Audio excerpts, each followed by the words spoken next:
GATE 2019. Question number 35. Consider the following statements. Z of minus 1 का under root is a unique factorization domain और z of minus 5 का under root is a unique principal ideal domain. In the polynomial ring Z2x, the ideal generated by x cube plus x plus 1 is a maximal ideal. In the polynomial ring Z3x, ideal generated by x की power 6 plus 1 is a prime ideal. Here Z denotes the set of integers, Zn denotes the set of integers modulo n for any integer. Which of the following statements are true? 1, 2 and 3, 1, 2 and 4, 1 and 3 या 2 and 3. So move करते हैं class के अंदर. Let's see students ने कैसे try किया, फिर दोबारा डिस्कस करते हैं. ये इरिड्यूसिबल है ना, x की पावर 6 प्लस 1 z3 है. कैसे है मैम क्योंकि 0 1 2 हम x की जगह रखेंगे तो वो मतलब वो इसको डिवाइड नहीं करेगा ना, मतलब कोई रिमाइंडर बचेगा हमारे पास, जीरो नहीं बचेगा. पर वो जो थ्योरम आप बोल रहे हो वो तो खाली डिग्री 2 और 3 के लिए वैलिड होती है, उससे ऊपर के लिए तो वो वैलिड नहीं होती. अगर मेरा 6 डिग्री का पॉलिनोमियल है तो यस मैम. इसके फैक्टर्स की क्लासिफिकेशन 2 4 होगी या 3 3 होगी या 1 5 होगी. मतलब या तो डिग्री 2 और 4 का प्रोडक्ट बनेगा फैक्टर में, या 3 और 3 का बनेगा, या 1 और 5 का बनेगा. अगर आप इनमें से कुछ ढूंढ पाते हो, फैक्टराइज कर पा रहे हो, तो वो इरिड्यूसिबल नहीं है, वरना वो हो जाएगा इरिड्यूसिबल. तो खुद वो बिलोंग नहीं कर रहा, लेकिन उसका प्रोडक्ट बाकी दोनों के साथ. तो मेथड से स्टूडेंट ने सॉल्व किया वो ये था कि x6 प्लस 1 को हमने लिख लिया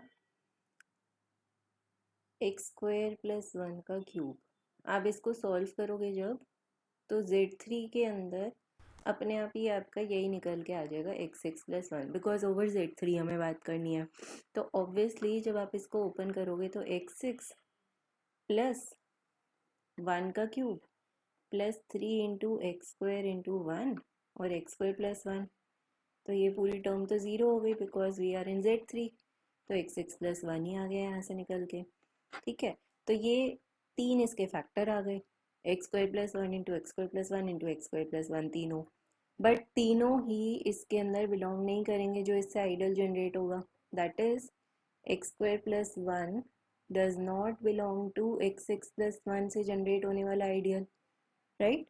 therefore this can not be a prime ideal. Prime ideal की डेफिनेशन से हमने ट्राई कर लिया. What is the definition of prime ideal? P, अगर P मेरा प्राइम आइडियल है तो A इंटू बी अगर P में बिलोंग करेगा, then it implies A belong to P और B बिलोंग टू B. ठीक है, ये होती है प्राइम आइडियल की डेफिनेशन. अगर A और B दोनों ही ना बिलोंग करे और A भी बिलोंग कर जाए, है ना, तो वो कैसी हो जाएगी? नॉट अ प्राइम आइडियल, क्योंकि दोनों में से एक को तो बिलोंग करना ही चाहिए. तो यहाँ से हमने बोला कि देखो ये प्राइम आइडियल नहीं है, so this option is wrong. अच्छा, दूसरा मेथड इसको करने का, एक और तरीके से आप इसको फैक्टराइज कर सकते हो, which is x6 plus 1 is equal to X square minus 1, X square plus 1 sorry, into x4 minus X square plus 1. इसको तो जब आप ओपन करोगे तो अपने आप ही टर्म्स कैंसिल आउट हो जाएगी और यही आ जाएगा. तो ये दोनों भी इसके फैक्टर्स आ रहे हैं. अगेन ये इसमें बिलोंग नहीं करेंगे जो इससे आइडियल जनरेट होगा, लेकिन ये इसका फैक्टर है, ये इसमें बिलोंग कर रहा है. So again this is not a prime ideal by this also. So fourth option तो हो गया गलत. अब आते हैं थर्ड ऑप्शन पे. थर्ड ऑप्शन के लिए हमारे को एक थ्योरम पता है जिसके अंदर हम यहाँ से, अब अगर डिग्री 3 या 2 का पॉलिनोमियल होता है तो हम क्या करते हैं, हम डायरेक्टली वहाँ से हम एलिमेंट्स पिक कर सकते हैं जो हमें गिवन फील्ड है. वहाँ से आप एलिमेंट्स पिक करके इसके अंदर पुट करो. अगर ये ज़ीरो हो गया, but this is valid for only degree 3 या 2. अब जैसी ये वाली क्लास स्टार्ट हुई तो सबसे पहले स्टूडेंट ने बोला इस वाले के लिए कि मैम वो उसमें पुट करके तो हो ही नहीं रहा. तो वही मैंने उसको बोला this is only valid for 3 और 2 डिग्री. उससे ऊपर फिर वो फैक्टर की रेंज कैसे भी जा सकती है, डिग्री उसकी चेंज हो जाती है. वही मैंने आपको आगे वीडियो में पहले उसको बताया भी, राइट। तो यहाँ पे अब ये इक्वल टू ज़ीरो हो गया, तो ये हो जाएगा। तो देखो अगर मेरे पास Z2 है, Z2 के अंदर जब आप ज़ीरो पुट करोगे, पहले हम ज़ीरो पे पुट करके देखते हैं इसको। तो P ऑफ ज़ीरो का मतलब होगा कि एक्स क्यूब के एक्स की जगह ज़ीरो, सो ज़ीरो का cube plus zero plus one, this comes out to be one which is non zero, right. And similarly जब आप वन को पुट करोगे तो वन पे आ जाएगा वन का cube plus one which is again three, और थ्री क्योंकि हम Z2 में बात कर रहे हैं it is equal to one, इतना तो आप कर ही लोगे। अब ये दोनों ही नॉन ज़ीरो आ रहे हैं। सो जो हमने थ्योरम यूज़ करी है that is root test for irreducibility of polynomials of degree 2 और 3। ओनली डिग्री 2 और 3 के लिए हम बात करते हैं, विच इज़ सीधा बस इतना सा चीज़ है कि अगर कोई पॉलिनोमियल है px ऑफ डिग्री 2 और 3, then it is over any field,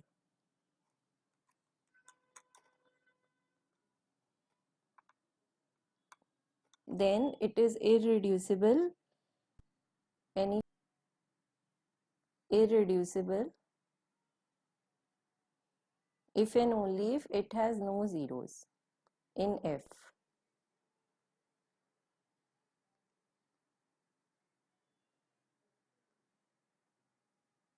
इस थ्योरम का यूज़ करके हमने ये थर्ड पार्ट को ट्राई करा है। आगे बढ़ते हैं।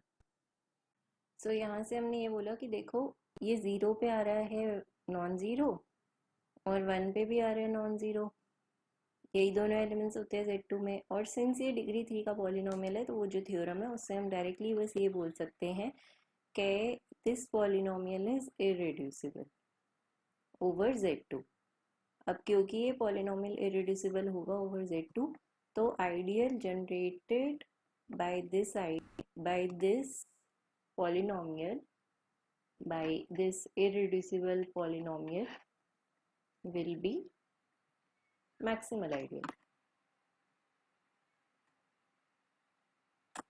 बस इसके बेसिस पे ये वाला ऑप्शन करेक्ट हो गया।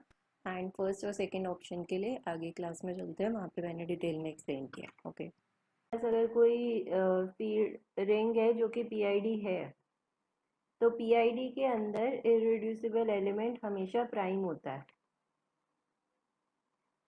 ठीक है। तो अगर Z√5i पीआईडी होगा तो इसका भी हर एलिमेंट इररिड्यूसिबल जो होगा वो प्राइम होगा। तो अगर आप 3 पिक करके देखोगे इसके अंदर, तो ये एक ऐसा एलिमेंट मिल जाएगा जो इररिड्यूसिबल तो होगा बट प्राइम नहीं होगा, तो ये but not prime, irreducible but not prime. तो अगर हमने ऐसा दिखा दिया तो ये वो बन जाएगा, मतलब पीआईडी नहीं होगा क्योंकि पीआईडी के अंदर इररिड्यूसिबल इम्प्लाइज प्राइम। यहाँ तक समझ आ रहा है? तो इसके आगे हम क्या करते हैं, अगर हम दोनों तरफ स्क्वेयरिंग कर देते हैं, स्क्वायर की जगह आप मॉड मॉड स्क्वायर करो दोनों तरफ, ठीक है। तो a² प्लस 5b² आ जाएगा और c² प्लस 5d² आ जाएगा। अब यहाँ पे आ गया 9 और यहाँ पे आ गए ये दोनों। तो अगर इसको 9 का फैक्टर होना है तो या तो 3 इंटू 3 होगा, या 1 इंटू 9 होगा, या 9 इंटू 1 होगा। ये बात समझ आ रही है? हाँ जी मैम। तो इसका मतलब a² प्लस 5b² को या तो 3 इंटू 3 फॉर्म का हुआ तो ये भी 3 और ये भी 3, ठीक है। या फिर ये 9 ये 1 और ये 1 ये 9, ये 3 पॉसिबिलिटीज हैं। यहाँ तक समझ आ रहा है ना? Yes ma'am. तो उस हिसाब से यहाँ से हम, क्या ये पॉसिबल है कि a² प्लस 5b² 3 बन जाए?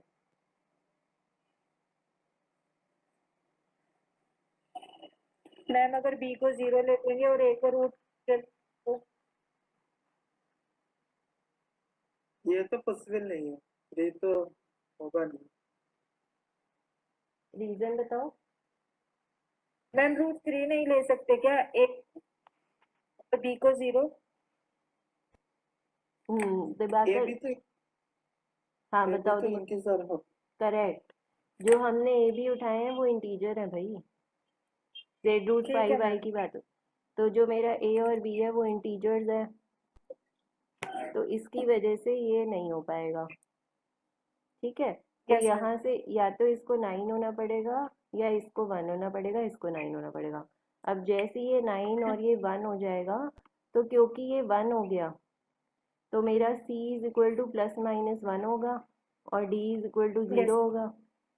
ठीक है, तो इसका मतलब ये तो यस कांस्टेंट बन गया, मतलब ये पूरा तो जैसे ही कांस्टेंट बना, यस इररिड्यूसिबल की क्राइटेरिया फेल। इररिड्यूसिबल का मतलब होता है कि दो ऐसे उसमें रिड्यूस करना आना चाहिए p इंटू क्यू में, सच दैट वो दोनों नॉन कांस्टेंट हो एलिमेंट्स। ये तो कांस्टेंट आ गया, नॉन आइडेंटिटी आना चाहिए, तो ये तो आइडेंटिटी आ गया। ठीक है, तो यहाँ से ये मैम डिस्कार्ड। आप बस 2 मान के चल रहे हो क्या, जो see step D 5 D square है। क्या मान के चल रहे हैं? क्यों? नहीं, ऐसे मान के नहीं चल रही, मैं जनरल डेफिनेशन बता रही हूँ। इररिड्यूसिबल एलिमेंट की जो जनरल डेफिनेशन होती है वो ये होती है कि non zero non unit element हम उसको लेके चलते हैं पहले से। एक तो वो नॉन ज़ीरो और नॉन यूनिट खुद होना चाहिए। ठीक है, दूसरी यस बात क्या होता है कि उसके कोई प्रॉपर फैक्टर नहीं होने चाहिए। It has no proper factor. Proper का मतलब कि जो खुद, मतलब उसके जो फैक्टर हैं वो यूनिट नहीं होना चाहिए कोई उसमें। ठीक ठीक है, है मैम। अब यहाँ पे ये जो आया है ना 1, ये हमारा यूनिट आया है। Yes ma'am. ये मेरा पूरा ठीक है। यूनिट बन गया एक तरीके से। यहाँ तक समझ आ रहा है अब दोनों को दिबाकर? ठीक जी है, हाँ। तो ये तो यूनिट बन गया, तो इसकी वजह से ये इररिड्यूसिबल हो गया, हो जाएगा। है ना। Yes ma'am. तो एक और डेफिनेशन है, इससे थोड़ा और क्लियर हो जाएगा। When A is equal to B into C, then either B is unit और सी इज यूनिट। कोई एक अगर तो यूनिट इसका बन मतलब जाए तो वो इररिड्यूसिबल सकते हो हैं जाता है। ठीक है, मैम, ये दोनों किस ये भी फेल हो जाएंगे, 9 1 और 1 9। 1 9 और 9 1 ही पॉसिबिलिटी आ रही है, ये तो बनेगा ही नहीं।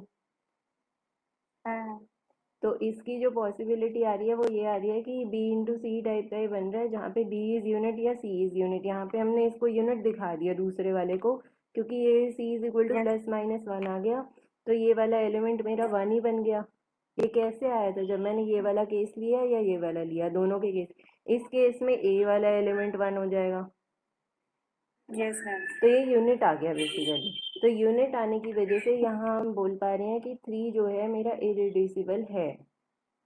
अब मेरे को प्राइम की डेफिनेशन बताओ, प्राइम एलिमेंट की।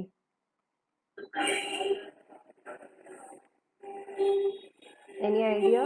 मैम 2 से डिवाइड होंगे या 1 से डिवाइड? हम्म अच्छा इसके लिए। तो again non zero non unit element अगर हम उठाते हैं, non zero non unit element हमने पिक किया से p। ठीक है, तो उसको यस हम मैम। प्राइम बोलते हैं किसी रिंग में, अगर हमने उसको सपोज वो डिवाइड करता है a और b को। ठीक है, तो ठीक है। या तो वो a को डिवाइड कर दे या फिर b को, किसी एक को वो डिवाइड कर दे तो वो प्राइम बन जाता है। अब आपको ये चीज़ 3 के लिए टेस्ट करके देखनी है। इसमें देखो इन दोनों का प्रोडक्ट क्या आ रहा है। मैम इसमें आप प्राइम कौन देते हो? 3 को प्रूव करना चाहते हैं, तो 3 अगर इन दोनों को डिवाइड कर रहा है तो 3 इसको डिवाइड करना चाहिए या इसको। अगर 3 ने दोनों को ही डिवाइड नहीं किया तो 3 नॉन प्राइम हो जाएगा। फाइव आई को नहीं डिवाइड कर रहा है, और 2 माइनस रूट 5 को भी नहीं। हाँ, बट इन दोनों के प्रोडक्ट क्या आया?